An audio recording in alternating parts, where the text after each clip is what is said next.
नमस्कार। शुक्रवार व्रत कथा। धार्मिक ग्रंथों में शुक्रवार का दिन संतोषी माता के पूजन के लिए निर्धारित है।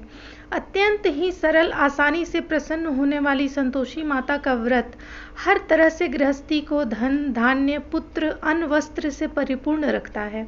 माँ अपने भक्तों को हर कष्ट से बचाती हैं। आइए सुनते हैं शुक्रवार व्रत कथा। पौराणिक कथा के अनुसार एक बुढ़िया के 7 बेटे थे। 6 बेटे कमाते थे और 7वां बेटा नहीं कमाता था।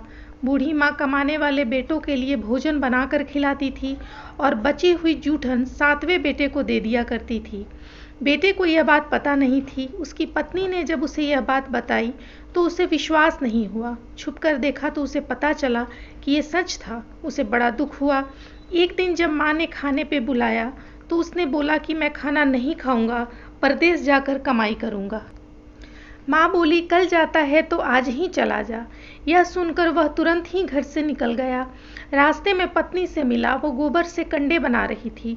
बोला, मैं परदेश जा रहा हूँ, कुछ समय बाद लौटूंगा। तुम अपना धर्म का पालन करते हुए ध्यान से रहना। वो बोली, आप मेरी चिंता न करें, मुझे भूलना नहीं और मुझे अपनी कोई निशानी दे दो, उसे देखकर मैं समय बिता लूंगी। उसने उसे अपनी अंगूठी दे दी और चल पड़ा। एक बड़े शहर में बड़ी दुकान देखकर उसने काम मांगा। वहाँ जरूरत थी, इसलिए सेठ ने उसे काम पर रख लिया। उसने दिन रात मेहनत की और सेठ उसे तरक्की देता गया। कुछ ही समय में अपनी लगन और मेहनत से उसने सेठ का विश्वास इतना जीत लिया कि सेठ ने उसे अपना पार्टनर बना लिया। कुछ समय बाद सारा काम उसे सौंपकर सेठ यात्रा पर निकल गए। अब वो खुद एक बड़ा सेठ बन चुका था। उधर उसकी पत्नी पर बड़े जुल्म हो रहे थे। घर के सभी लोग उसे दिन भर काम कराते, जंगल में लकड़ी काटने भेजते, भूसे की रोटी खाने को देते, नारियल के कटोरे में पानी पिलाते। एक दिन जंगल जाते वक्त उसने रास्ते में कुछ औरतों को संतोषी माता का व्रत करते देखा तथा कथा कहते सुना। उसने पूछा कि यह व्रत कैसे रखते हैं और इसे करने से क्या होता है।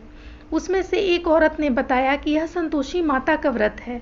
इसे करने से दरिद्रता मिटती है, मन की चिंता दूर होती है, कुंवारों को मनपसंद जीवन साथी मिलता है, दुख दूर होते हैं एवं हर प्रकार का सुख प्राप्त होता है। इसे करने के लिए अपनी सुविधा एवं शक्ति के अनुसार गुड़ चना खरीद लेना, हर शुक्रवार व्रत करना और कथा कहना या सुनना। जब तक कार्य सिद्ध नहीं हो जाता बिना क्रम तोड़े व्रत करना। कथा सुनने वाला कोई भी ना मिले तो दीपक के सामने रख कर कथा कहना। कार्य सिद्ध होने पर उद्यापन करना। 8 लड़कों को भोजन कराना। भोजन कराकर केले आदि फल देकर ही विदा करना, पर खट्टे फल नहीं देना। उस दिन घर में कोई खटाई ना खाए। सारे विधि जानकर उसने गुड़ चना खरीद लिया।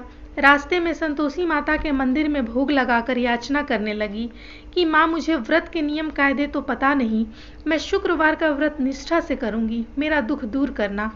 एक शुक्रवार बीता, दूसरे शुक्रवार को पति का पत्र आया और तीसरे शुक्रवार पति के भेजे रुपए भी आ गए, परंतु सारे घर वाले ताना मारने से नहीं चूकते। दुखी होकर वह माता के मंदिर में प्रार्थना करने लगी कि माँ, मुझे पैसा नहीं चाहिए, मुझे अपने स्वामी के दर्शन करने हैं। माँ ने उसे आशीर्वाद देकर कहा, तेरा पति जल्दी आएगा। यह सुनकर वह बहुत खुश हुई। उधर परदेश में उसके पति के पास बिल्कुल समय नहीं था, दिन भर व्यस्त रहता था। माँ संतोषी ने उसको सपने में आकर कहा कि उसकी पत्नी बहुत दुखी है, उसे उसके पास जाना चाहिए। उसे पत्नी की चिंता होने लगी। दुकान बेचकर पत्नी के लिए कपड़े, गहने और ढेर सारा पैसा लेकर वह रवाना हो गया। बहू जंगल से लकड़ी काट कर लौट रही थी, तब उसने धूल का गुबार उड़ते देखा। माता ने उसे बताया कि उसका पति आ रहा है, वह घर माँ के पास जा रहा है, इसलिए वह भी घर जाए और सर पे लकड़ी का गट्ठर डालकर आवाज़ लगाए, लो सासू जी, लकड़ी का गट्ठर, भूसे की रोटी दे दो, नारियल के खोले में पानी दे दो, आज कौन मेहमान आया है। उसने ऐसा ही किया। आवाज़ सुनकर उसका पति बाहर आया और अंगूठी देखकर व्याकुलता से माँ से पूछा, माँ, ये कौन है। माँ बोली, ये तेरी बहू है, दिन भर घूमती रहती है, भूख लगे तो यहाँ आकर खाना खा लेती है, काम कुछ नहीं करती, तुझे दिखाने के लिए नाटक कर रही है। उसे विश्वास नहीं हुआ तो माँ से चाबी लेकर ऊपर वाले कमरे में अपनी पत्नी के साथ चला गया।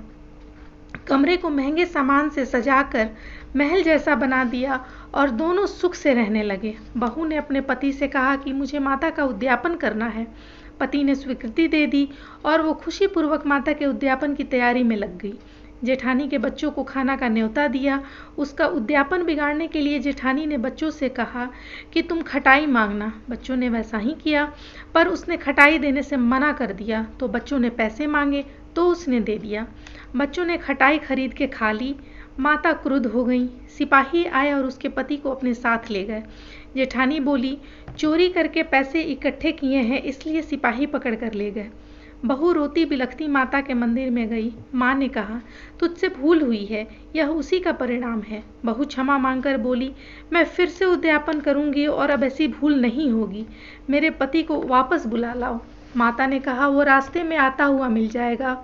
उसका पति रास्ते में मिल गया। वो कहने लगा, इतना धन कमाया है ना, उसका टैक्स भरने गया था। सिपाही इसी कारण आए थे। फिर बहू ने चैन की सांस ली। शुक्रवार आने पर फिर से उद्यापन की तैयारी कर ली। इस बार जेठानी के बच्चों को नहीं बुलाया।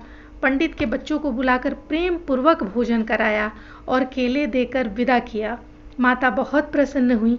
कुछ समय बाद उसे बहुत सुंदर पुत्र प्राप्त हुआ। पुत्र को लेकर वह रोजाना माता के मंदिर जाती थी। एक दिन माता ने सोचा कि आज मैं इसके घर जाकर देखती हूँ। माता ने भयानक रूप अपनाया। गुड़ और चने से सना मुंह, होठ जिन पर मक्खियां भिनभिना रही थीं।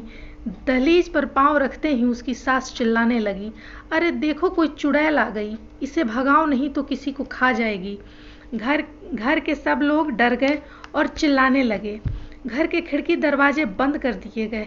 छोटी बहू देखते ही पहचान गई और प्रसन्न होकर बोली, आज मेरी माता जी घर आई हैं। सास से बोली, माँ जी आप डरो मत, यह वही संतोषी माता जी हैं जिनकी मैं पूजा करती हूँ, जिनका मैं व्रत रखती हूँ।